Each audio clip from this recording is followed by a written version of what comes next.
Witajcie w Chińskim Ekonomicznym Przeglądzie z Łukaszem Kobierskim. W dzisiejszym odcinku 3 Niemców aresztowanych za szpiegostwo na rzecz Chin, a Volkswagen padł ofiarą hakerów. Bezpieczeństwo żywnościowe Chin. Chiny utworzyły siły wsparcia informacyjnego. Dlaczego Zachód nie będzie w stanie wbić klina między Rosję a Chiny? Zapraszamy. Dzień dobry, witamy z tej strony Mateusz Lech oraz Łukasz Kobierski. Lubisz z tej strony, czy cię zamienić? O, może w ten sposób. Bo ja już jestem do tej kratki przyzwyczajony. Okej, dobra, mogę być z lewej, nie ma problemu. Witamy Was w kolejnym Chińskim Ekonomicznym Przeglądzie. Łukasz, gratuluję. Poprzedni odcinek Chińskiego Ekonomicznego Przeglądu w momencie, gdy to nagrywamy, dobija do 20 000 i chyba stanie się topowym produktem. Super, bardzo się cieszę, dziękuję też wszystkim oglądającym. Tak, Łukasza widać już, nasza widownia zaakceptowała, ogląda regularnie, tak jak inne programy. My się bardzo cieszymy i nasza widownia ostatnio bardzo lubi słuchać o powodzi. W Rosji się troszeczkę przelewało, ale w Rosji się nie przelewa, może też czasami się przelewa. Rosja jest takim paradoksem, że się jednocześnie nie przelewa i przelewa. Natomiast jeżeli chodzi o Chiny, to południowe Chiny dotknięte też powodzią i to taką bardzo dużą. Ja mam informację, że jedną z najgorszych od 50 lat. Ewakuowano prawie 100 000 osób, 83 000, taka informacja była podana 22 kwietnia, później tam jeszcze troszeczkę chyba dochodziło. No i prowincja Guangdong, żeby dobrze wymówić. To jest regularne w tamtym regionie? Jak to wygląda? To jest prowincja bogata. To wpływa jakoś na Chiny, czy to jest raczej na ich skalę mikrotemat? No, generalnie to jest ważny temat w chińskich mediach. Zresztą często jak są jakieś takie katastrofy naturalne, powodzie są dosyć częste, tak? Albo powodzie, albo susze. I to jest mniej więcej na zmianę. I historycznie tak było i wciąż tak jest. Prowincja Guangdong to jest jedna z najbogatszych prowincji w Chinach. 127 milionów ludzi też mieszka, no to tak naprawdę potężna. Tak, także bardzo dobrze się rozwija też ta prowincja, ale tak jak mówię, no te katastrofy naturalne, one się powtarzają, czy w jednej prowincji, w drugiej, także to jest standard. No z tego też powodu Chiny patrzą bardzo na to, żeby powstrzymywać w jakimś stopniu, chociaż u siebie, starać się te zmiany klimatyczne, bo widzą, że to wpływa na pogodę. Ale dzisiaj też będziemy mówić o bezpieczeństwie żywnościowym i... Będzie się to łączyć w jakiś sposób, bardzo dobrze. Tak. Dobra, ale jeżeli chodzi o skalę, 1 milion ludzi bez prądu, niecałe 100 000 ewakuowane. Gdybyśmy mówili to w Polsce, czy nawet w Rosji, no to można powiedzieć znacząco, a tu to tak sobie w sumie myślę. Tak, jeśli weźmiemy pod uwagę, że jakieś małe miasteczko ma kilka milionów ludzi, to tak 100 000 osób to nie robi wrażenia. To pewnie w większości te tereny takie wiejskie, powiedzmy już takie wiejskie, tak. Takie te osoby zostały wysiedlone chwilowo.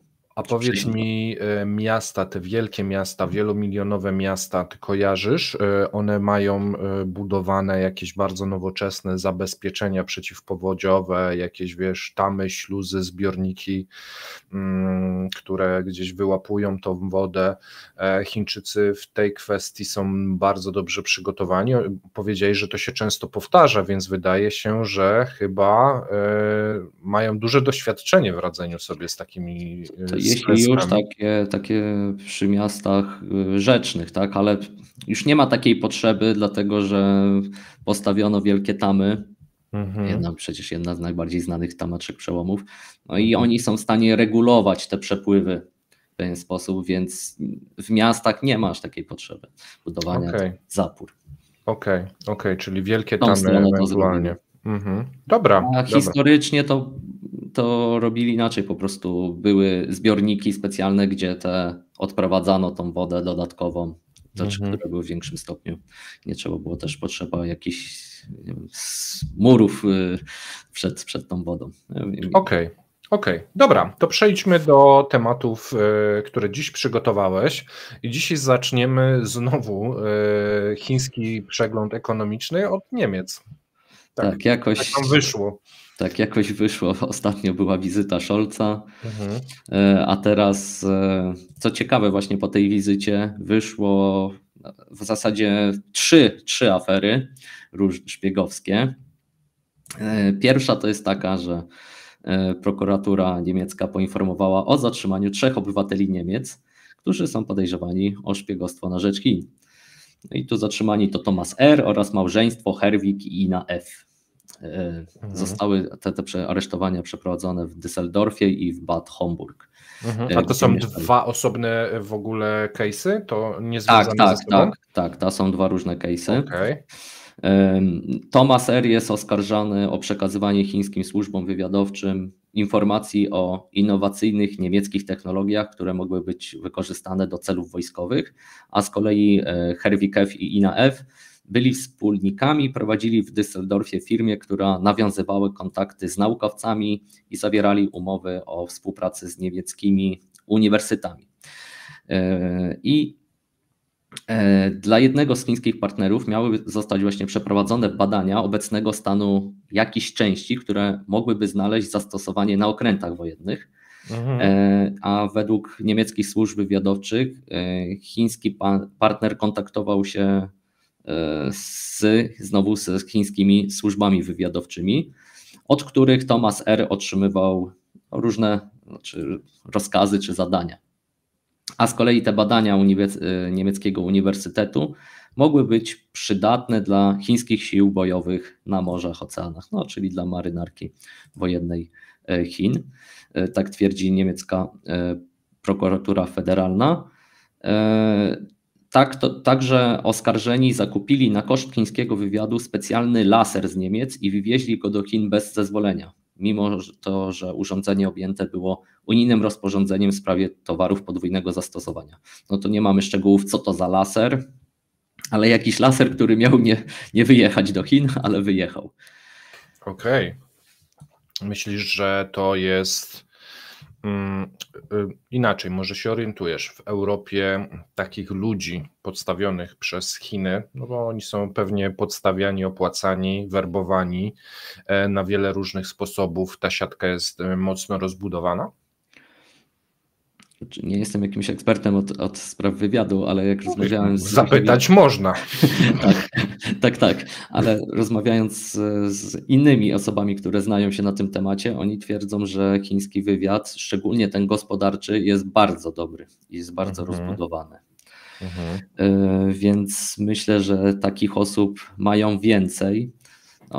Wywiad niemiecki w swoich raportach jasno wskazuje na zagrożenie ze strony Chin i to często powtarza, tak jak na przykład w case'ie związanym z Huawei, mówią jasno, że nie powinniśmy używać tych rozwiązań w naszej sieci 5G. Na to rząd federalny na razie nic nie odpowiada, twierdzi, że to tak nie działa. W sensie rząd sprzeciwia się danym, które podaje wywiad niemiecki? W sensie nie wprost, ale po prostu decyzje, jakie podejmują, to wskazują na to, że tak przechodzą obok tego obojętnie, moim zdaniem. Bo kiedyś pisałem, jest na stronie Instytutu Nowej Europy, robiłem takie porównania, jak Huawei sobie radzi w różnych państwach europejskich. W sensie, jakie decyzje są podejmowane przez państwa, czy banujemy, czy nie banujemy. Robiłem takie zestawienia 2 lata. 1 rok i później sprawdziłem następny rok, jak się zmieniło. No to ku mojemu zaskoczeniu okazało się, że mimo tej całej afery i o tym mówieniu, że tutaj będziemy banować, to się okazywało, że w większości państw albo są neutralni, albo pozytywnie nastawieni do Huawei'a. I właśnie szukając danych dotyczących Niemiec, no natknąłem się na te raporty wywiadu BND niemieckiego i oni mówili, że no nie rekomendują używania Huawei'a w sieci niemieckiej. W każdym razie no to tak to wygląda. Może jeszcze tak powiem, co odpowiedziała ambasada chińska w Berlinie. Oczywiście broniła się przed zarzutami o rzekome szpiegostwo i powiedzieli, że wzywamy stronę niemiecką, aby zaprzestała wykorzystywania oskarżenia o szpiegostwo do politycznego manipulowania wizerunkiem Chin. Tak, a według rzecznika chińskiego MSZ zarzuty mają na celu oczernianie HRL i zniszczenie atmosfery współpracy Chin i Europy. No i to Niemcy robią? Niemcy, którzy tak bardzo się dobrze układają, ze wszystkich krajów, które miałyby to oczerniać, no to Niemcy to tak średnio. Zwłaszcza, że rząd, tak jak mówisz, że no to nie skleja się w jedną narrację za bardzo. No ale dobra. Ale idąc dalej, bo no jeszcze mamy...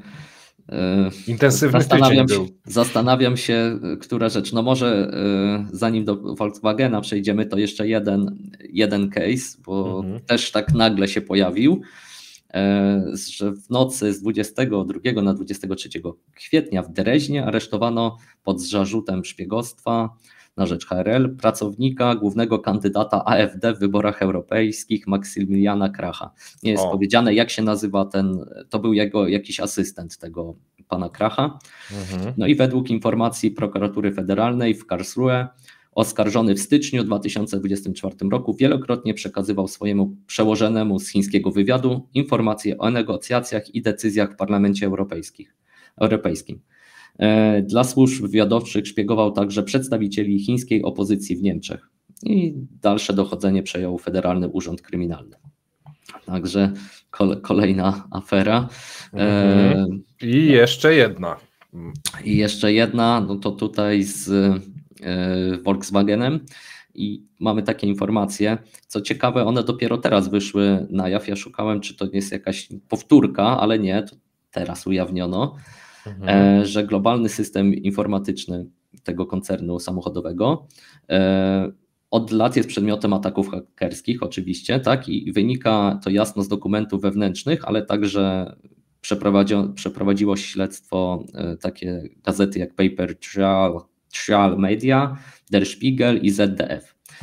I udostępniły firmie Knack i innym partnerom medialnym, oni to nazywają Hidden Front, nazwali ten projekt.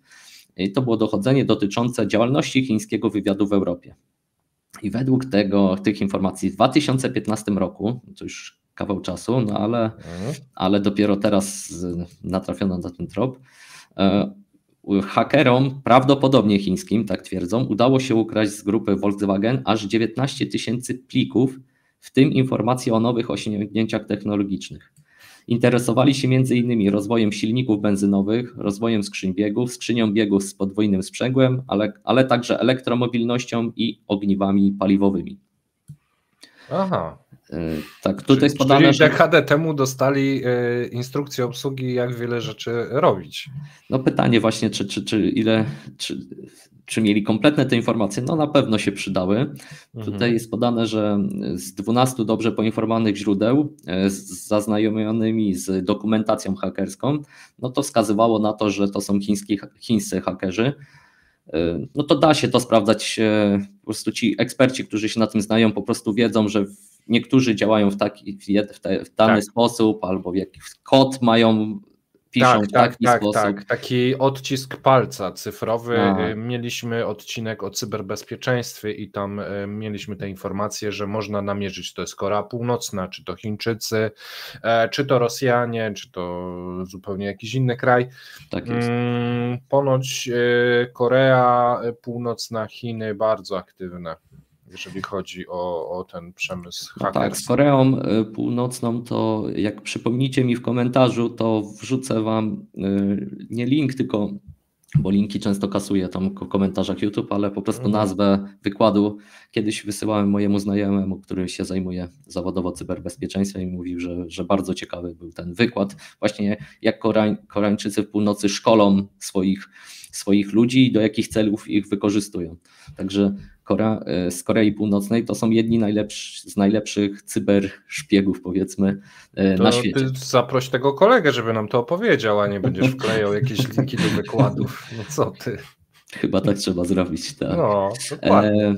Jeszcze dalej, jeśli chodzi o tą sprawę, to zwołano specjalną grupę, zaraz tam zauważono potem po jakimś czasie w Volkswagenie, że jest taka sytuacja i przez jakiś czas dano działać tym hakerom, żeby zobaczyć, w jaki sposób oni się tam włamali. No a później zebrano specjalną grupę, która musiała posprzątać po tym wszystkim, pozabezpieczać. Podobno kosztowało to 100 milionów euro, taka akcja, także nie mało. Także no, ciekawe dla mnie jest to, że po wizycie Scholza wychodzą takie kwiatki. To nie jest mała skala, bo to wychodzą informacje i z przemysłu samochodowego i może nawet licząc 3-4 różne osoby, które są zamieszane w szpiegostwo. Przecież jeśli zatrzymano tego asystenta z AfD, zatrzymano go w styczniu, znaczy już wiedziano, że w styczniu podejmuje tego działania, no to czekano na odpowiedni moment, żeby go przechwycić, no i zdecydowano, że to po wizycie Scholza się zrobi. Myślisz, że to jest dlatego, żeby Chińczyków wcześniej, nie wiem, nie zniechęcić, nie urazić, a może negocjacje w Chinach poszły nie tak, jak Niemcy zakładali sobie? Ja myślę, że te dwie rzeczy mogły być. Właśnie, żeby nie zrazić, no bo to zawsze źle wygląda, jak przyjeżdżamy i zaraz media mówią, a dlaczego nie pytasz o tych szpiegów, tak? Okej. Tak, to jest tak zawsze. A druga, też patrząc po tej wizycie, to niewiele zyskał Scholz, nie wypadł też tam dobrze. Chińczycy za to dobrze wypadli, ale to chyba nie o to chodziło Berlinowi. No okej. To teraz możemy przejść, myślę, do tego bezpieczeństwa żywnościowego Chin. Podałeś mi bardzo skrótowo bezpieczeństwo żywnościowe Chin i ja mówię, o czym ty będziesz dzisiaj rozmawiał, bo to temat jest niezwykle szeroki. Co dla nas dzisiaj przygotowałeś? Leżało ten temat, dlatego że znalazłem ciekawy raport. To jest akurat amerykański, ale dobrze, te dane są bardzo dobre, które przedstawili i w ten sposób myślenia Chińczyków też dobrze przedstawili w tym raporcie. Oczywiście ja wam trochę go streszczę, jeśli ktoś szuka, no to jest raport think tanku CSIS, czyli Centrum Studiów Strategicznych i Międzynarodowych z Waszyngtonu. Raport, w przetłumaczeniu na polski, to jest bezpieczeństwo żywnościowe Chin, kluczowe wyzwania i pojawiające się reakcje polityczne.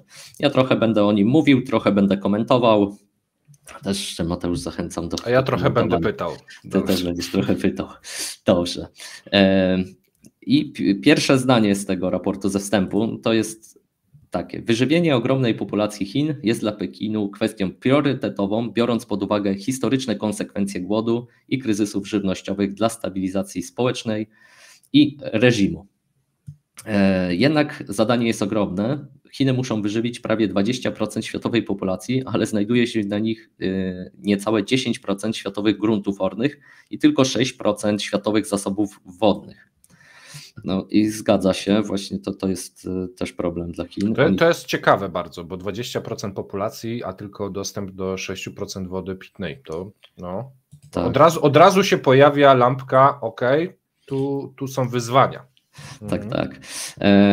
No i te wyzwania no to są tak, nieefektywne praktyki rolnicze, wąskie gardła w łańcuchach dostaw, zmieniające się nawyki konsumpcyjne, dynamika handlu międzynarodowego, degradacja środowiska, korupcja i fałszywe przedstawianie danych, a także historia skandali związanych z bezpieczeństwem żywnościowym. Oni później tam w raporcie podawali różne przykłady, czy afer, czy sytuacji. Zresztą ja tu gdzieś mam też przygotowane, może tu gdzieś znajdę szybko, albo jak nie, to później wrócimy, bo jeden z szefów jednostki, która się zajmowała powiedzmy nie dostawami, tylko chyba z utrzymywaniem jakoś żywności, składowaniem, to też oczywiście afera korupcyjna jakaś z nim wybuchła i go nie ma, ale dzisiaj też jeszcze będzie jeden case z aferami korupcyjnymi w Chinach, ale to później. Kącik kryminalny, dobrze. Tak, kącik kryminalny, co, kto i dlaczego i na ile lat. Także ważna rzecz, że Xi Jinping położył większy nacisk na samowystarczalność rolnictwa i zróżnicowane pozyskiwanie kluczowych nakładów artykułów spożywczych, technologii i know-how. I faktycznie, jeśli spojrzymy na gazetkę partyjną, to tam raz w tygodniu musi być jakiś temat z żywnością. Praktycznie jak codziennie czy przeglądam, czy czytam, to zawsze mnie to zastanawiało, ale po co znowu o tej pszenicy, albo po co o tym rolnictwie, tak? Jakby u nas to nie jest temat taki bardzo istotny. Bo u nas nie ma 20% populacji świata. Może to jest tak, a ten poza case. tym my na rolnictwie stoimy, więc nie mamy takich problemów. No i historycznie też nie było tak źle, jeśli chodzi o rolnictwo, a tam to odcisnęło duże piętno na historii. Zwłaszcza susze, powodzie, to co powiedziałeś. Tak, no i wielki skok i wszystko z tym związany, głód, gdzie tam miliony ludzi zmarło w tym czasie. Akurat w tym czasie też był taki problem, to był tak zwany 3-letni głód, bo właśnie były chyba 2 lata powodzie i 1 rok suszy, albo odwrotnie. I to już w ogóle dobiło całkowicie złą sytuację w rolnictwie. Ale idąc dalej, jakie dane jeszcze są przedstawione w raporcie? Jeszcze w 2001 roku około 10% populacji Chin było dotkniętych niedożywieniem, a ten odsetek teraz spadł do poniżej 2,5%. Także wygląda na to, że sytuacja się na tym polu znacznie poprawiła. Autorzy raportu mówią, że przystąpienie Chin do Światowej Organizacji Handlu umożliwiło krajowym producentom rolnym dostęp do rynków światowych, co doprowadziło do zwiększenia eksportu i importu artykułów spożywczych. No i ta dostępność znacznie zwiększyła, ale też zmieniły się preferencje żywnościowe Chińczyków. Pod rządami przewodniczącego Hu Jintao HRL skodyfikowało w 2009 roku nowe przepisy normalizujące produkcję żywności i ścigały niebezpieczne praktyki związane z dystrybucją właśnie żywności.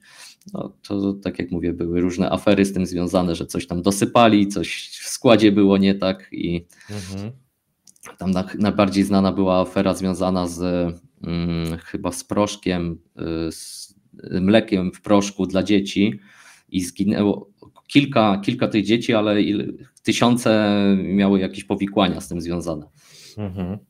Okay. No. I tak jak już też wcześniej wspomniałem, od rządów Xi Jinpinga uczynił on bezpieczeństwo żywnościowe narodowym priorytetem. I on odzwierciedla to wagę, jaką Pekin przywiązuje do tej kwestii. W marcu chociażby 2023 roku nakładem chińskiego Centralnego Wydawnictwa Literackiego ukazała się książka Fragmenty dyskusji Xi Jinpinga na temat narodowego bezpieczeństwa żywnościowego. To mnie akurat zainteresowało. Czyli po prostu wycięli tylko fragmenty i z tego powstała książka.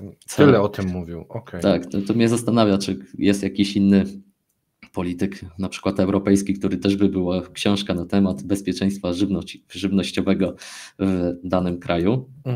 Ale powiedz mi teraz tak, bo my raportowaliśmy takie informacje o tym, że zboże skupują Chińczycy, ropę skupują Chińczycy, wiesz, kukurydzę, no dużo tych elementów jakichś było skupowanych i składowanych w wielkich spichlerzach. Mam takie dane.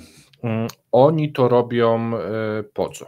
Żeby zapewnić bezpieczeństwo żywnościowe, czy żeby móc, nie wiem, na rynkach powodować wzrosty, spadki jakichś produktów, żeby później móc kupić? Do czego to służy? Masz może w tym raporcie? Okej, dobrze, to ja może najpierw jeszcze 2 informacje, a potem odpowiem. Czyli taki, bo mówiłeś o tym, że oni skupują, no i mają ogromne rezerwy żywnościowe, zgadza się, i według danych Departamentu Rolnictwa Stanów Zjednoczonych przewidywały, że w 2022 roku Chiny posiadały blisko 70% światowych rezerw kukurydzy, 60% ryżu, 51% pszenicy i 37% soi. Można wyżyć, nie? Tak, i w ostatnich latach zwiększyły nawet swoje inwestycje w gromadzenie zapasów. Podaje się też, że jeśli chodzi o produkcję wieprzowiny, w 2022 roku osiągnęli najwyższy poziom od 2014 roku.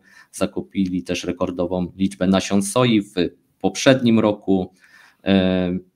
Podpisali wielkie kontrakty na dostawę czy zboża, czy właśnie wieprzowiny wieloletnie do przodu z Rosjanami. Tak, też mam tu dane, że wątek rosyjski na naszym kanale też się musi pojawić w tym kontekście. Podpisano umowę na ośrodek zbożowy jakiś o wartości 159 milionów dolarów, który tam ma być zlokalizowany po obu stronach granicy pomiędzy jednym z obwodów rosyjskich a chińską prowincją Heilongjiang. Także tam. To mają być jakieś silosy, tak? Za tą kwotę podejrzewam, że tak. Więc one będą tam z Rosji pewnie sprowadzane te zboże, a potem wiadomo na pociąg i w drogę. Najpierw badania fitosanitarne, tu Chińczycy często odmawiają. A tak. Bo to jest też tak, że żeby przechowywać takie ilości jedzenia, to powiem Ci, te silosy, ta technologia musi być bardzo zaawansowana, no bo po co im, to jest jednak produkt spożywczy, on się przy niewłaściwym składowaniu może zepsuć. Tak. Więc Chińczycy chyba muszą bardzo dużo pieniędzy inwestować w te możliwości przechowywania. No i pytanie, po co aż tyle tego magazynować? No, po co magazynować? Właśnie jedna sprawa, że oni się obawiają, teraz jak była pandemia, to okazało się, że te zasoby, te rezerwy bardzo się przydały i podobno w trakcie pandemii znacznie się uszczupliły. Stąd znowu zapełnianie tych rezerw, które wcześniej utracono. I tak jak mówię, no, historycznie często bywało tak, że partia czy jakiś cesarz tracił swoje poparcie przez to, czy może partia to jest dużo powiedziane, ale jakiś przedstawiciel partyjny czy przewodniczący tracił swoje poparcie dlatego, że no, był głód. Tak? Przez jakiś czas nawet Mao Zedong był odsunięty z powodu wielkiego głodu. Także to jest tak w chińskim myśleniu, no to jest jakby, trudno mi porównać do czegoś w Polsce, tak? Ale po prostu no, to jest coś, co musisz zapewnić, tak? Inaczej możesz stracić władzę. Wiesz, no są przysłowie, a nawet takie stare, chleba i igrzysk, nie? Że no, jak nie ma tego chleba, no to ci się społeczeństwo buntuje. No, w Chinach to będzie bardziej może ryż, czy jakieś zboża, soja, czy cokolwiek. Tak, jeszcze mam też kilka interesujących danych, bo mówiliśmy o gruntach ornych i w latach 2013-2019 Chiny zgłosiły spadek powierzchni gruntów ornych o ponad 5%, co w dużej mierze przypisuje się destrukcyjnym praktykom rolniczym oraz przekształcaniu gruntów rolnych przez samorządy lokalne na infrastrukturę i pod nieruchomości. Także to wątek nieruchomości. Ale z drugiej strony tam też starali się zwiększać zasiew. W latach 1990-2001 Chiny zwiększyły powierzchnię zasiewów pod uprawę o 17%. No dobra, ale też im chyba populacja do 90 roku do tam 2000 któregoś rosła, nie? Więc to... Tak. Znaczy to były takie właśnie z tym z żywnością i z polityką jednego dziecka związane. Problem taki, że populacja chińska tam liczyła 500-600 milionów, tam powiedzmy w latach 50., a zaczęto liczyć, że to zaraz eksploduje, tak? I nie będziemy mieli tyle żywności. Zresztą też takie były w Europie. Chyba Klub Rzymski miał taki raport, że no po prostu zabraknie zasobów i musimy zmniejszać. No to to teraz widzimy, że to do końca tak nie jest, bo oni tam szacowali, że chyba tam w latach 2000 zabraknie i ropy, i gazu.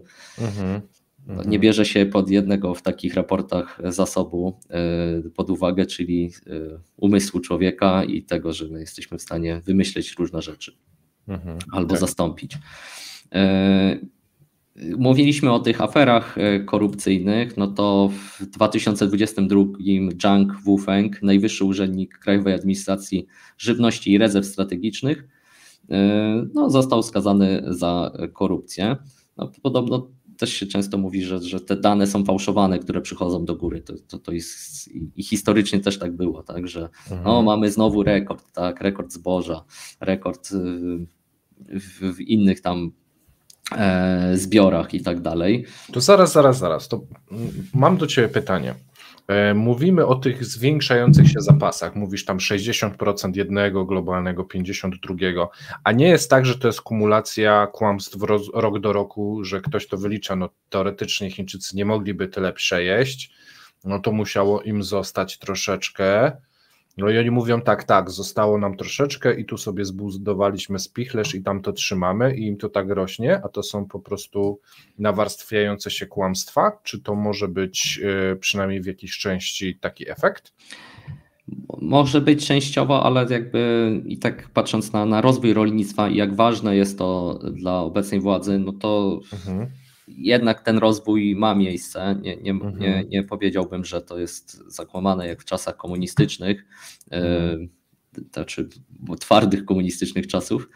Więc mamy miękkie i twarde czasy komunistyczne. No, ja bym tak powiedział. No wtedy to trzeba było, bo inaczej dziękujemy panu. Teraz przewiduje się, że roczna produkcja zbóż w Chinach przekroczyła prawie 700 milionów ton. I też ten wynik jest utrzymywany. Cel jest mniej więcej, żeby to było zawsze powyżej 650 milionów ton. To jest coś, co no, starają się, żeby ten ryż, pszenica były na tym poziomie. Czy kukurydza, sorgo, no różne tego typu zboża. Tu jeszcze podawali dane, że z raportu Instytutu Rozwoju Wsi i Chińskiej Akademii Nauk Społecznych wynika, że do 2025 roku w Chinach luka zbożowa może wynieść około 130 milionów ton, co stanowi około 20% przewidywanej produkcji na 2024 rok. Czyli luka, czyli mimo, że produkują, wytwarzają, hodują, nie wiem jak to nazwać. Uprawiają, to jeszcze brakuje 20%. Tak. No i w ogóle jest też inne dane jeszcze podają, że ogólnie jeśli chodzi o bezpieczeństwo żywnościowe, to wskaźnik samowystarczalności żywnościowej spadł z 94%, które był w 2000 roku, do 66%. O! To też mnie zaskoczyły te dane. Samowystarczalność Chin w zakresie nasion soi wynosiła w 2000 roku 62%, a spadła teraz do 16%. Brazylia bardzo dużo soi wysyła, tak? Tak. Z tego, Oni głównie kupują, jeśli produkty żywnościowe ze Stanów Zjednoczonych, właśnie z Brazylii i plus takie państwa tu w pobliżu, Indonezja, Malezja, tak czytałem, Nowa Zelandia też wysoko była w rankingu. Ale to ta samowystarczalność tak spadła dlatego, że Chińczycy zaczęli jeść więcej, czy... A to też, oczywiście. No jest, teraz bardziej jest problem z nadwagą, z otyłością niż z niedożywieniem, na co też władze wskazują. Zresztą jak pójdziemy na jakieś jedzenie albo jakiś biznesowy też lunch, no to tego jedzenia jest potąd, tak? I tego się nie da zjeść, tak? I władze zwróciły na to uwagę, no i była kampania mówiona, tam chyba czysty talerz jakoś tak się nazywała, żeby po prostu też nie zostawiać tego jedzenia i brać tego jedzenia tyle, ile potrzeba, a jeśli zostanie, no to zabierać ze sobą do domu, bo sporo tego jedzenia też wyrzucano. Co prawda, jak patrzyłem dane, no to mniej więcej średnia była taka jak w Europie, no ale ze względu na to, że tych ludzi jest więcej, no to tych odpadów później, to też jest później logistyczny problem, nie? No, zgadza się. Najpierw trzeba przywieźć to wszystko, później dane, te śmieci. W latach 2014-2018 zginęło lub zmarnowało około 27% całej żywności w Chinach. Ale co jest porównywalne ze średnią światową. Myślałem, że to europejską, ale to światową. 30% ludzie marnują jedzenia? No to, tak z tego wynika. I może jeszcze jedną rzecz, bo miałem tu taką informację, jeśli chodzi o grunty orne, które kupują za granicą. Jeszcze może tak, że Chiny są największym importerem artykułów spożywczych na świecie. W 2020 roku zaimportowały produkty rolne o wartości blisko 100 miliardów dolarów, co stanowi rekordowy poziom. I mimo właśnie tych napięć geopolitycznych ze Stanami, no to Stany są kluczowe, jeśli chodzi o bezpieczeństwo żywnościowe, ale tu akurat ze Stanów sprowadzano głównie wołowinę i orzechy, ale także też kukurydzę i sorgo, ziarna sorgo. To teraz wrzućmy w to trochę geostrategii. Jeżeli byłby rzeczywiście jakiś konflikt, no to Chińczycy sami się nie wyżywią. Na to wychodzi. Amerykanie im tej żywności, jak będą z nimi toczyli wojnę, najprawdopodobniej nie wyślą. Szlaki morskie będą przyblokowane, więc Brazylia najprawdopodobniej też odpada. Zostają gdzieś ewentualnie... Stają te państwa w pobliżu, tak. No i Rosja. No i Rosja. Ale Rosja może mieć własne problemy, bo oni mogą w tym momencie bez zachodniej technologii, bez upraw, bo tak naprawdę teraz te nowoczesne uprawy, to one są, wiesz, laboratoryjnie tworzone, że co roku musisz kupić to odpowiednie ziarno pod zasiew i tak dalej. Myśmy przytaczali raport, że rosyjski ten biznes właśnie rolniczy jest w niektórych elementach nawet w 80% uzależniony od Zachodu. I próbują coś z Chińczykami, natomiast Chińczycy nie za bardzo chcą się dzielić know-how czy najnowszymi nasionami, bo to jest tak, że z jakiegoś tam hektara masz ileś ton plonu i w zależności od jakości tego ziarna, no to możesz mieć więcej, mniej, później przekładając to na skalę kraju, no to robią ci się miliony ton. Chińczycy mają niektóre nasiona dobrej jakości, ale chcą Rosjanom dawać te gorszej jakości, które dają mniejszy tonaż z hektara. No i tu nie wiadomo, jak będzie wyglądała sytuacja Rosji za te następne 10 lat czy coś. Teoretycznie potężny kraj, rolnictwo jest bardzo dobre, są eksporterem, natomiast może być tej puli eksportowej wcale nie aż tak dużo, żeby tym Chińczykom pomóc. Bo to jednak zapotrzebowanie jest duże, nie? No tak, no jeszcze może dwie informacje, bo jeśli chodzi o zboża, to Chiny były z jednych z pierwszych państw na świecie, które zaczęły stosować GMO, więc na tym też, bo starali się mieć więcej tego zboża, więc oni już zaczęli... No i odporniejsze właśnie na suszę, na jakieś robactwo, które gdzieś tam atakuje. Tak jest.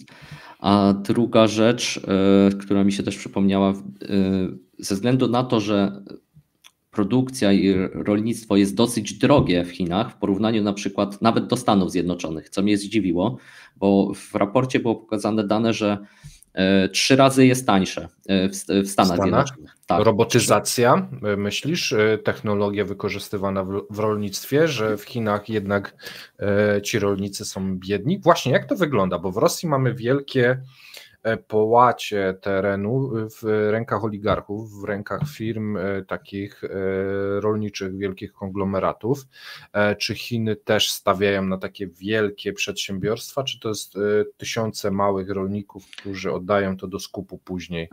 To jest tak. Są oczywiście też duże firmy, które się zajmują tym, ale też są rolnicy, którzy mają tam swoje poletka i z tego żyją. No ale życie jest ciężkie i mało się zarabia na tym. No i później też w emerytury na prowincjach, znaczy w tych wiejskich na wsiach, no to są bardzo niskie. Także, że potem ci wyjdzie, że będziesz miał 300 zł w przeliczeniu na przykład, czy 400, no to nie jest za ciekawie nawet na Chiny. Ja jeszcze jedną w tym kontekście rzecz powiem, chyba już ostatnią, którą tu przygotowałem, bo Chińczycy starają się też kupować czy wydzierżawiać grunty orne poza granicami swojego kraju. Najczęściej to jest Właśnie, Azja i Afryka. O Afryce też były informacje, że kupują wielkie tereny. Tak. I dane są takie, że według Land Matrix, europejskiej organizacji monitorującej chyba zakup gruntów, bo tu jest napisane monitorujące grunty, było napisane, ale to chyba zakup po prostu, to w latach 2011-2020 chińskie firmy kupiły lub wydzierżawiły ponad 6,5 miliona hektarów ziemi na potrzeby rolnictwa, leśnictwa lub górnictwa, co mniej więcej odpowiada powierzchni Łotwy. Ponadto Chiny starały się... To nie jest aż tak dużo, myślałem, że może więcej, jakby tak złożyć. Też tak myślałem, że więcej, ale to też mało nie jest. I też starają się zwiększać swój udział w globalnym zarządzaniu żywnościowym, bo dyrektorem generalnym Organizacji do Spraw Wyżywienia i Rolnictwa w ONZ, w skrócie jest FAO, od sierpnia 2019 roku zasiada Chińczyk, ale także w zarządzie Światowego Programu Żywnościowego WFP. No, z takich jeszcze dodatkowych informacji. Okej, czyli podsumowując, tak naprawdę nie mają tych terenów aż tak dużo, jak można by było, bo ja myślałem, że wiesz, że w tej Ameryce Południowej, z Brazylii coś, w Afryce, że to są naprawdę jakieś takie... Na Ukrainie też przecież. Ukraina, myślałem, że to są wielkie połacie, a tu tak troszeczkę jestem rozczarowany. Natomiast tu też w razie globalnego konfliktu nie będzie jak tego przewieźć, myślę. Zgadza się. Także te rezerwy są może też ważne ze względu na potencjalny konflikt. Tak? Zobaczymy, ileś czasu wytrzymają. Tak. No, ale ja miałem właśnie takie jedno z przemyśleń i miałem tak właśnie ciebie zapytać, czy to nie jest budowane tak na wszelki wypadek. No bo jednak wyżywić 1 miliard ludzi, rozdysponować im wodę, to co ty mówiłeś, że te butelkowane trzeba i tak dalej, no to są straszne logistyczne wyzwania. Amerykanie są niezależni, jeżeli chodzi o bezpieczeństwo żywnościowe. Z tego co kojarzę, chyba Europa też. No i tu Chińczycy mają duży problem w tej kwestii, bo wiesz, bo ja czasem słucham sobie tych dywagacji na temat tego, jakby mógł konflikt wyglądać, ale rzadko kiedy się mówi o tym zabezpieczeniu, tym bezpieczeństwie żywnościowym. A to jest jednak, jeżeli brakuje im 20%, no to jest dosyć duża potrzeba. Można wtedy, nie wiem, rok, 2 ciągnąć, no ale co później, nie? Trafi ci się jeszcze, wiesz, że ci jakieś spichlerze czy coś wysadzą, no i ciężki temat. Setki milionów ludzi wtedy jest zagrożonych, nie? Tak. No my dzisiaj bardziej o tym bezpieczeństwie żywnościowym mówiliśmy, może któregoś dnia o otyłości w Chinach opowiem, bo to też jest temat, albo co robi się z małymi dziećmi, z dzieciakami po prostu, gdzie się wysyła, żeby schudły i jakie są programy z tym związane. To bardzo ciekawe, a teraz... Kilka filmów dokumentalnych na ten temat oglądałem i dosyć interesujące to jest. Okej, to przejdźmy do następnego tematu może. Chiny utworzyły siły wsparcia informacyjnego. Co to w ogóle oznacza? To jest... Ty dzisiaj mi takie tematy dałeś, że ja się zastanawiałem, o czym ty będziesz dzisiaj mówił do mnie. Tak, no to się tak ni z tego nizowego pojawiła ta informacja, znaczy ja sobie tam przeglądałem media i patrzę, a tu Xi Jinping z flagą wchodzi i mówią jakieś nowe siły wsparcia, tak z pompą zorganizowane, może z pompą, ale nieźle to było zorganizowane, nie powiem. I do końca jeszcze nie wiemy, znaczy powiem co wiemy na razie, ale jeszcze 100% nie mamy informacji, czym się oni będą zajmować, jak to jest podzielone. Temat jest dosyć skomplikowany, bo związany też ze strukturą tego, jak wyglądają siły zbrojne chińskie, no ale postaram się tutaj opowiedzieć. Pierwsza rzecz to jest taka, że celem sił wsparcia informacyjnego będzie przyspieszenie modernizacji wojska i skuteczna realizacja misji sił zbrojnych w nowej epoce, powiedział Xi Jinping podczas ceremonii w Pekinie. Podkreślił też, że siły wsparcia informacyjnego to nowa utworzona siła strategiczna dla kluczowego wsparcia w koordynacji budowy i stosowania sieciowych systemów informacyjnych. Jak mówi, konieczne jest przyspieszenie innowacji i rozwoju, przestrzegania podstawowych potrzeb bojowych, wzmocnienia planowania systemów, promowania wspólnego budowania i dzielenia się i wzmacniania innowacji naukowych i technologicznych oraz budowania sieciowego systemu informacyjnego spełniającego wymagania współczesnych działań wojennych. Tak powiedział. Ważna informacja w tym kontekście. Wcześniej ta formacja nowa zastąpi teraz usuniętą formację sił wsparcia strategicznego, która została utworzona 8 lat temu. Ona chyba nawet już 9, bo mi się wydaje, że w 2015 roku, ale może w artykule było w jakimś, że 8, ale wydaje mi się, że to był w 2015, czyli 9. I ten Departament Sił Wsparcia Strategicznego, on łączył departamenty właśnie informacji związane z cyberprzestrzenią i z walką w kosmosie, czy w ogóle związane z siłami kosmicznymi. I to była jakby jedna z pierwszych restrukturyzacji wojskowych, którą wprowadził Xi Jinping. Dużo się o tym mówiło właśnie w kontekście cyberbezpieczeństwa, wojny w kosmosie, że to jest taka super jednostka. I teraz je rozdzielili, więc mamy siły wsparcia informacyjnego. Rozdzielono teraz, że są też siły kosmiczne oddzielne i siły cybernetyczne. Także mamy nową strukturę dowodzenia. Co interesujące, na razie te siły cybernetyczne i kosmiczne, one nie miały żadnego takiego jakiegoś swojego oficjalnego utworzenia, powiedzmy w sensie takim, że Xi Jinping tam takiej prezentacji. Prezentacji, ani nie wiemy, kto będzie teraz dowódcą tych sił. Także tak jakoś to nie wiem, dlaczego tak to zrobiono, ale może będzie bardziej skupione teraz moce na te siły wsparcia informacyjnego, jak się to nazywa. Co jeszcze dalej wiemy? No tak jak mówiłem, właśnie zostały podzielone te siły wsparcia strategicznego na 3 komponenty i teraz, żebyśmy może spojrzeli sobie szerzej, jak wygląda struktura, no to teraz mamy tak, 4 służby. Jest armia lądowa, marynarka wojenna, siły powietrzne i siły rakietowe.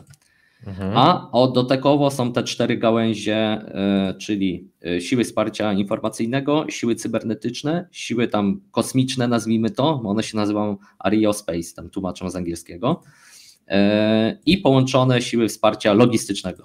No i to tak. No i dobrze, dalej.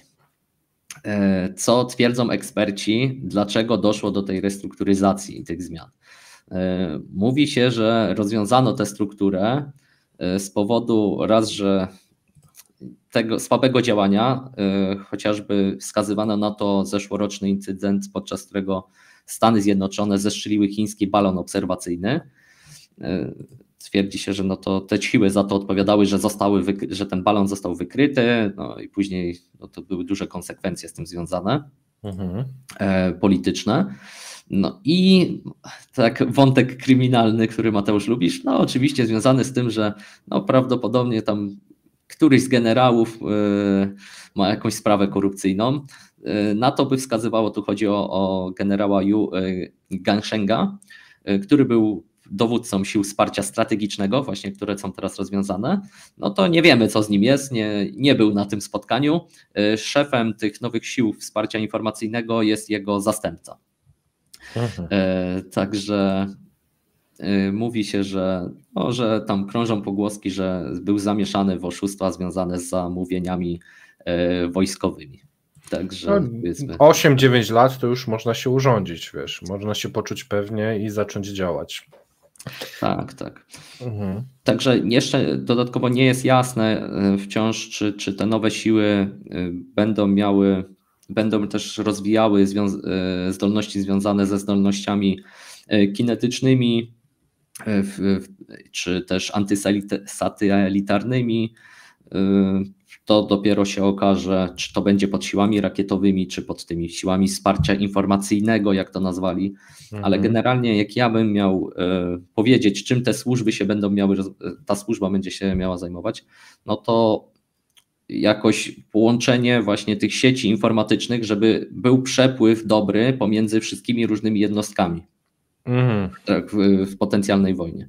Widocznie ta struktura, która była wcześniej, nie odpowiadała realiom. Czyli takie wojskowe sekretarki. No może nie sekretarki, to on będzie na wyższym poziomie. Będą przekazywać maile po prostu do centrali i dalej. Tak, tak. No okej, wydaje mi się, że to jest, tak sobie żartuję, ale przepływ informacji jest niezwykle ważny i może jeżeli to było takie osobne, no to no ciekawe, że Xi Jinping, mimo że założył tą nową jednostkę wcześniej, no to zdecydował się na to, że no jednak trzeba je rozwiązać i zrobić inny podział. To znaczy, wiesz, może po prostu zakres potrzeb jest tak duży, że może warto jest to rozbić na 3, bo to rozrasta się tak szybko, że w tym momencie ten twór jest 3 razy większy niż gdy się go zakładało. Wiesz, że ma 3 razy więcej zadań i tak naprawdę jak rozpączkujesz, no to one wielkościowo mogą być i z zakresem działań, tak jak ta pierwsza służba w 2015, więc to może jest naturalna kolej rzeczy. Sektor informatyczny, sektor kosmiczny, sektor taki wiesz informacyjny, no to jest coś, co się bardzo szybko rozwija w tym momencie i może to akurat jest dobry kierunek. Tak. No jestem ciekawy, ile osób tam będzie pracowało, służyło. Może gdzieś tam znajdę dane, to kiedyś wrócę. Jakieś małe ilości, kilkadziesiąt tysięcy pewnie. Dobrze, przejdźmy do ostatniego punktu. Jest on niezwykle ciekawy, gdyż masz jakieś cytaty z raportu, dlaczego Zachód nie będzie w stanie wbić klina między Rosją a Chiny. Troszkę się dziwię, gdyż zaczyna to wyglądać tak, jakby już wbił, no ale zobaczymy. Co masz do powiedzenia? Jestem ciekawy też, Mateusz, twojego komentarza. Też, chciałem zacytować tutaj kilka myśli, które Aleksander Gabujew napisał w artykule dla Foreign Affairs.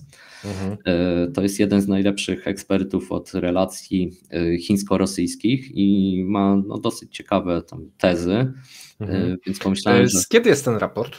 To jest z początku kwietnia tego roku. Okej, dobra. Także też ważny czas. Tak. Także to jest aktualne, co on podaje. Polecam też jeden inny jego raport, gdzie on pisał o chińskich wpływach w Azji Centralnej i gdzie on stwierdził, że jego zdaniem Rosja wciąż ma tam bardzo mocne i znaczące pozycje, wbrew temu, co się mówi, ale to wiadomo, to bardziej do przemyślenia, czy autor ma rację, czy nie. Będzie jakaś okazja, to może do tego wrócimy, do tematu Chin w Azji Centralnej. A artykuł nazywa się Diabelski sojusz Putina i Xi. Dlaczego Zachód nie będzie w stanie wbić klina między Rosję a Chiny? I co pisze? Na początku pisze, że zaledwie dekadę temu większość urzędników amerykańskich i europejskich lekceważyła trwałość rodzącego się partnerstwa między Chinami a Rosją.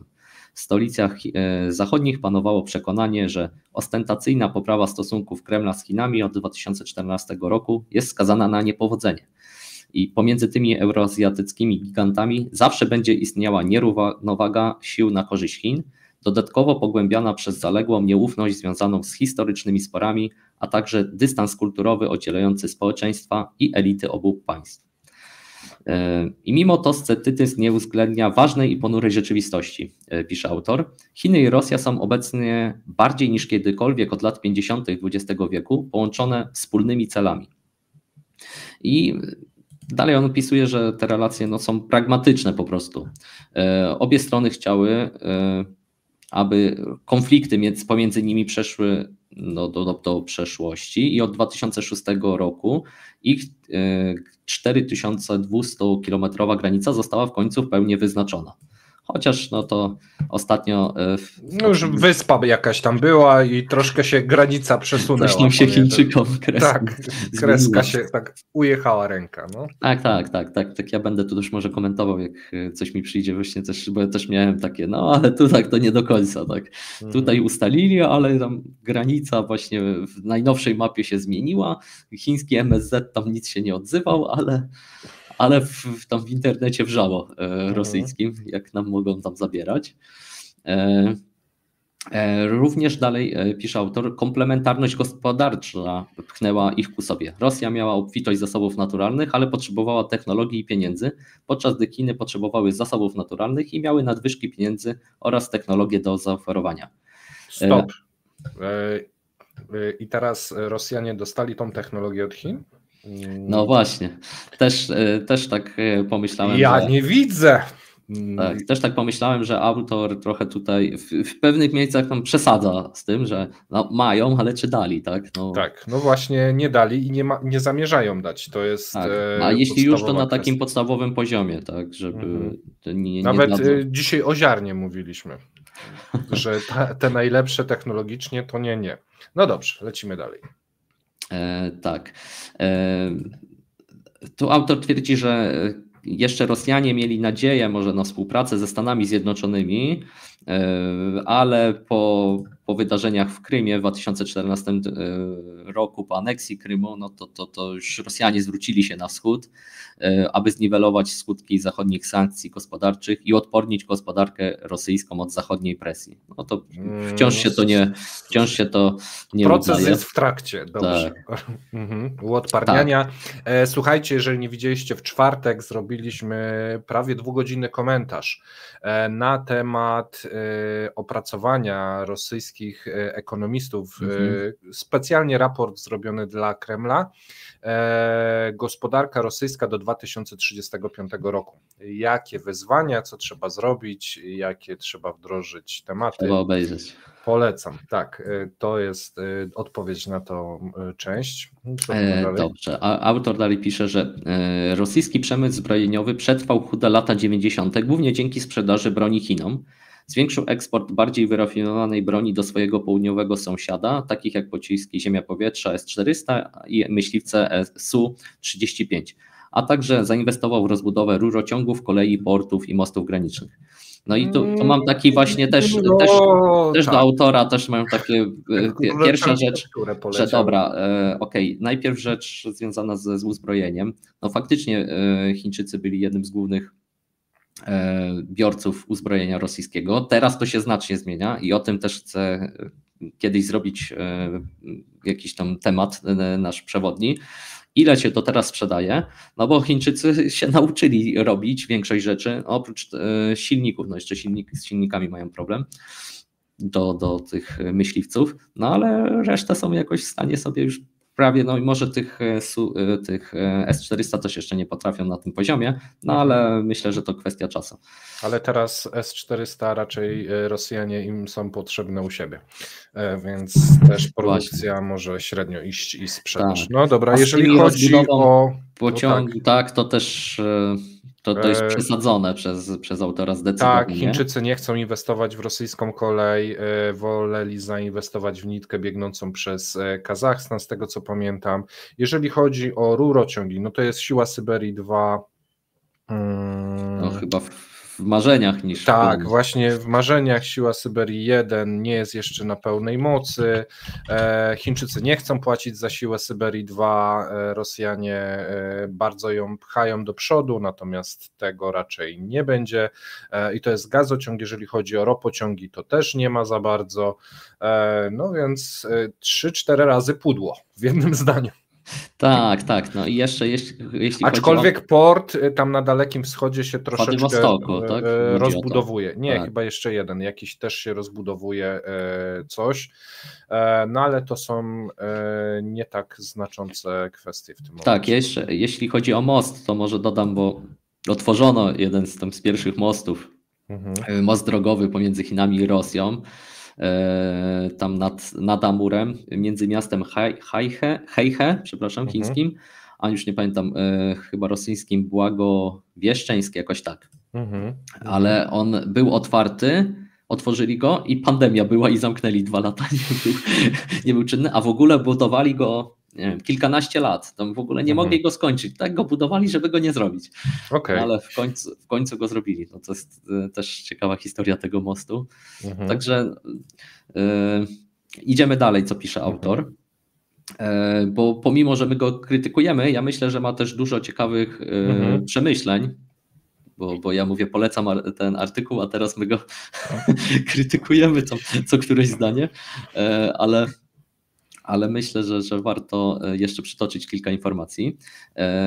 Dalej pisze, że pomimo początkowego ostrożnego podejścia Pekinu, większość dostępnych danych wskazuje na znacznie bardziej dynamiczne stosunki między Chinami a Rosją, które rozwinęły się w ciągu 2 lat od inwazji na Ukrainę. Tak, ale stosunki na zasadzie to my wchodzimy i bierzemy sobie ten sektor, ten sektor, na zasadzie, że na przykład samochodowy będziemy wam wysyłać te auta i będziemy je sprzedawać drożej niż na przykład Białorusinom, bo tak. No tak. Bo możemy. No tak. I on tu podaje dane w handlu dwustronnym, że wzrósło o 36% w 2022 roku do 190 miliardów dolarów, w 2023 znowu do 240 miliardów dolarów, przekraczając próg 200 miliardów dolarów już w listopadzie, co było celem, który Xi Jinping i Putin pierwotnie zamierzali osiągnąć w 2025 roku, więc znacznie szybciej niż się spodziewali. Ale to spokojnie, bo może się cofnąć po wizycie Janet Yellen, tam te nowe dane też sportowe spadają, więc tak. Może 2 razy przekroczą ten próg teraz, później cofną się i do tego 2025. No? Tak, no i tu jest dalej pisane, że Chiny importowały głównie towary energetyczne, tak, czyli główne o wartości 129 miliardów dolarów, ropa, gaz, tak, z pięknymi węgiel, rabatami, tak, stanowi 73% rosyjskiego eksportu do Chin. Tak. No to mówi wiele. Tak. A Chiny wyeksportowały do Rosji towary o wartości 111 miliardów dolarów i głównie co zdominowało to? Urządzenia przemysłowe 23% eksportu, samochody 20%, elektronika użytkowa 15%. Tak. Dokładnie. I teraz tak, masz tam jeszcze coś? Bo... Tak, mam jeszcze tutaj kilka informacji. Postaram się troszkę skrócić, bo on też mówi o tym, że w dziedzinie bezpieczeństwa i współpracy wojskowej oni sporo ze sobą współpracują. On też mówił, że we wrześniu 2020 roku, pomimo poważnych problemów na frontach na Ukrainie, Rosja przeprowadziła strategiczne ćwiczenia na Dalekim Wschodzie, do których Chiny wysłały 2000 swoich żołnierzy. Kilka miesięcy później marynarka wojenna Chin i Rosji przeprowadziły swoje doroczne ćwiczenia na Morzu Chińskim, też przeprowadzają ćwiczenia razem z Iranem. Przeprowadzają też ćwiczenia w Azji z udziałem bombowców uzbrojonych w broń nuklearną. Także one nie są może na tym poziomie interoperacyjności i sojuszu, bo to trudno powiedzieć o sojuszu rosyjsko-chińskim, no ale znaczy w porównaniu do Stanów Zjednoczonych, gdzie oni więcej ćwiczą znacznie ze swoimi sojusznikami, czy tam przyjacielami, czy podobnie myślącymi państwami, jak to często się mówi, w Azji, no ale jednak jest jakiś poziom tego pogłębiania interoperacyjności pomiędzy nimi. I on dalej też pisze, że zwiększyła się liczba osobistych spotkań elit rosyjskich i chińskich. No tak, bo na przykład mamy informację we wtorek, komentarz dnia, jeden z oligarchów przenosi huty do Chin.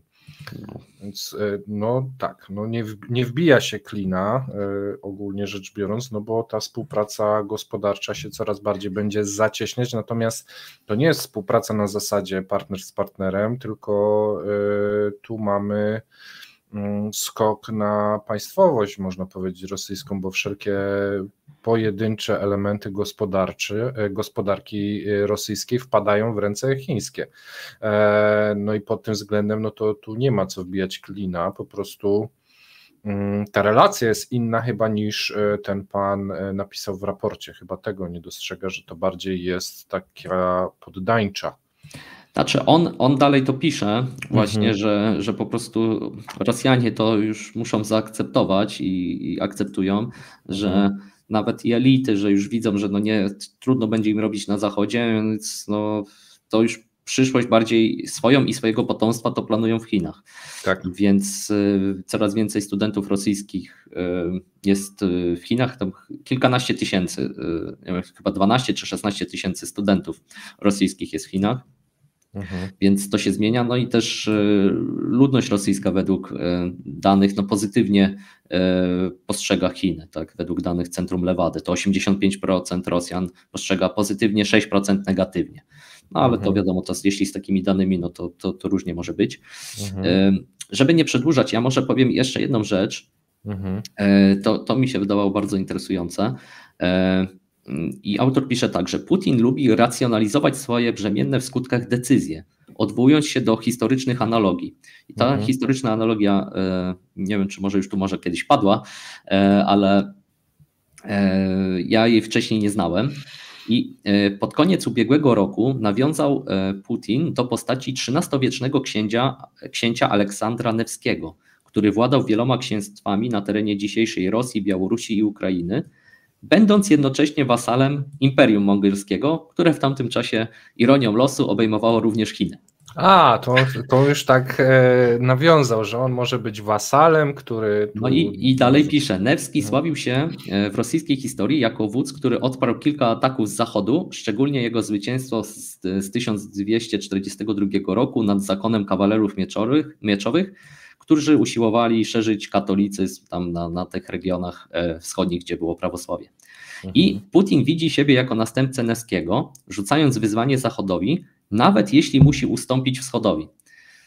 I cytuję tutaj Putina, że książę Aleksander Newski udał się do Ordy, ukłonił się przed Hanem i uzyskał jego dekret na swoje panowanie, głównie po to, by móc skutecznie przeciwstawić się inwazji Zachodu. Powiedział Putin w listopadzie 2023 roku. No dlaczego? Ponieważ horda, choć arogancka, okrutna i nigdy nie zagrażała naszemu największemu skarbowi, czyli naszemu językowi, tradycjom i kulturze, czego zachodni zdobywcy chcieli nam z mocą stłumić. No i tu paralele są jasne, pisze autor. Rosyjski władca jest dziś gotów tolerować wasalstwo wobec potęgi, która nie zagraża rosyjskiej tożsamości i nie ingeruje w zbytnio sprawy wewnętrzne, aby przeciwstawić się Zachodowi, który Putin i jego ideolodzy przedstawiają jako dekadenckie i śmiertelne zagrożenie dla tradycyjnych wartości rosyjskich. Myślisz teraz, że tak, że Han położyłby głowę, żeby ratować swojego wasala? Nie sądzę. No właśnie. I tak w tym momencie te sankcje wtórne zaczynają wyglądać, że Xi nie za bardzo chce położyć głowę, położyć swoje banki, położyć swój przemysł, żeby ratować swojego wasala. Co więcej, według nas wygląda sytuacja w ten sposób, że nawet gdyby Chińczycy powiedzieli, umywamy ręce, róbcie sobie z Rosją co chcecie, to Rosja i tak będzie silnie powiązana już z Chinami, bo się tego nie da cofnąć. W sensie, jeżeli sankcje z Zachodu będą trwały nawet po konflikcie, po zakończeniu konfliktu na Ukrainie, bo G7 powiedziało, że nie zniesie sankcji, dopóki Rosja nie zapłaci reparacji Ukrainie, więc to może trwać, potyczki polityczne i tak dalej, to mogą być lata. Zobaczymy, jak to wygląda. Chińczycy przestaną obsługiwać transakcje i przestaną eksportować te towary podwójnego zastosowania, to znaczy to i tak będzie tylko pewnie znowu omijanki, Rosjanie będą płacić za to 2 razy, 3 razy więcej, ale nie będzie takiego oficjalnego wsparcia. No to Rosjanie i tak nie mają wyjścia, tylko muszą te pokłony przed Xi składać, bo nie ma już wyjścia. W sensie troszeczkę tak pchnął tego Putina, no, idź. I się Putin wyłożył. Tak naprawdę stracili rynek europejski, jeżeli chodzi o ropę, gaz. Stracili rynek zachodni, jeżeli chodzi o te technologie, o inwestorów, o kapitał. No i Chińczycy sobie to, co chcieli, to zagarnęli, dając, wiesz, AliExpress i tam te skarpety, czy Temu, czy wysyłać jakieś takie obrabiarki, ale też wszystko na zasadzie wysyłamy wam gotowy produkt, za serwisy was kasujemy, wysyłamy wam gotowe samochody, za części, za serwisy was kasujemy. Macie problem z rafineriami, my wam możemy wybudować naszą, no ale to ona nie jest kompatybilna z zachodnimi podzespołami, więc musicie wybudować naszą rafinerię. No i to tak po kawałeczku ten torcik. Tak, więc można się zgodzić, że klina się nie wbije na takiej zasadzie, że te więzy są teraz bardzo mocne i to, co Paweł mówi, najprawdopodobniej następny prezydent Rosji, następny rząd rosyjski będzie bardzo prochiński, bo nie będzie za bardzo wyboru, ale czy tak jak ten historyczne porównanie, czy Han zaryzykuje swoją głowę, żeby bronić wasala, to ja nie jestem pewien. Tak to wygląda, że chyba nie, bo nawet jeżeli nie będzie go bronił, to nic nie straci za bardzo. Zgadza się, tak. Także no tam mówiłeś, że Xi Jinping pchnął Putina do tych działań, to nie mam takiej pewności, ale to możemy innym razem przedyskutować ten temat, bo teraz jakby już długoterminowo, jak widzimy, no to Chińczycy też sporo tracą na tym konflikcie, bo tak. Zachód inaczej patrzy, myślę, że zdecydowanie inaczej niż 3 lata temu na Chiny. Czy widział, że to może jest jakieś zagrożenie, konkurent, no ale tam są gdzieś daleko, to nie jest tak źle. Nie? A tu widać przez relacje, bardzo dobre relacje rosyjsko-chińskie, no to okazuje się, że te Chiny są bliżej mimo wszystko w jakiś sposób. Tak? Czyli może nie pchnął pod autobus, tylko zrobił krok wstecz może w odpowiednim momencie, bo teraz jeżeli się wycofa, no to myślę, że w dużej mierze z Europą przynajmniej jest w stanie wrócić do jakiejś tam relacji, zanim zaczną się te pojedynki na sankcje bankowe i tak dalej. A to, co zyskał, to zyskał Rosję. Zwasalizowali Chińczycy Rosję przez te 2 lata i to się już staje faktem. Gospodarczo tak to wygląda, nie? Tak, no i Rosjanie też zdają sobie tego sprawę, myślę, i to już w tym kierunku, chociaż oni zdecydowanie woleliby do Zachodu. Oni kiedyś jeździli na Lazurowe Wybrzeże na wakacje, a nie na wyspę Hainan albo jakieś inne miejsce w Chinach. Zobaczymy, jak to będzie wyglądało. Słuchajcie, myślę, że możemy w tym momencie kończyć. Ja Tobie dziękuję za niezwykle ciekawy program.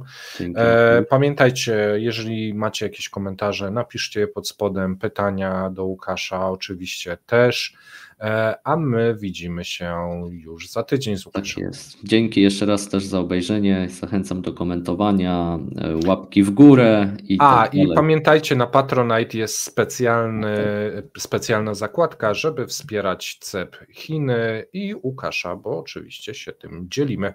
Trzymajcie się. Dzięki. Hej. Na razie. Dziękujemy za obejrzenie do końca. To dzięki Wam ten kanał ma szansę się rozwijać tak jak dotychczas.